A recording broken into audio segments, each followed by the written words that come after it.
Keep in mind the description above is what actually happened in Japan in the generation after the war. But the mirror opposite of Panarin looks absurd. In a way, a forecast of doom doesn't. Pessimism just sounds smarter and more plausible than optimism. Tell someone that everything will be great and they're likely to either shrug you off or offer a skeptical eye. Tell someone they're in danger and you have their undivided attention.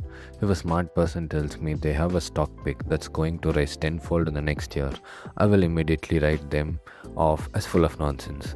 If someone who's full of nonsense tells me a stock I own is about to collapse because it's an accounting fraud, I will clear my calendar and listen to their every word.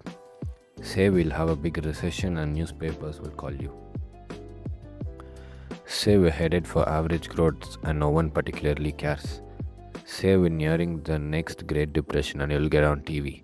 But mention that good times are ahead or markets have room to run or that a company has huge potential, and a common reaction from commentators and spectators alike is that you are either a salesman or comically aloof of risks.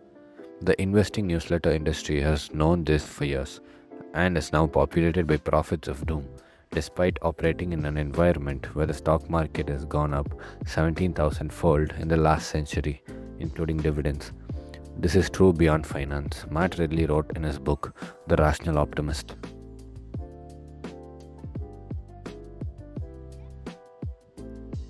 A constant drumbeat of pessimism usually drowns out any triumphalist song.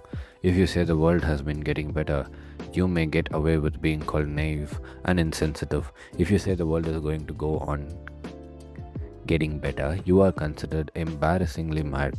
If, on the other hand, you say catastrophe is imminent, you may expect a MacArthur Genius Award or even a Nobel Peace Prize.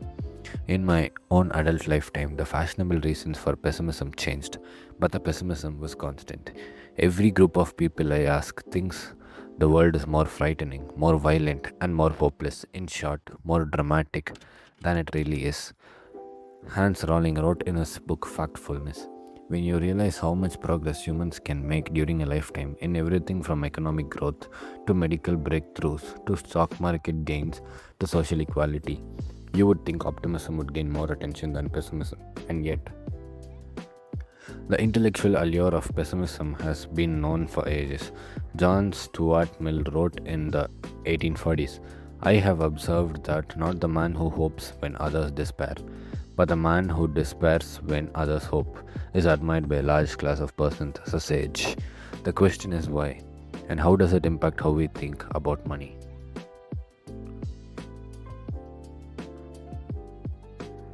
Let's repeat the premise that no one is crazy.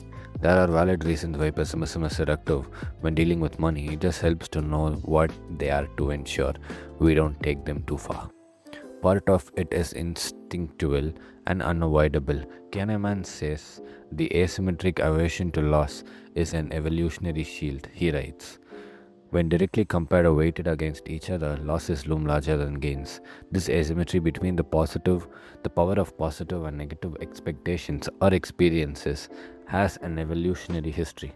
Organisms that treat threats as more urgent than opportunities have a better chance to survive and reproduce.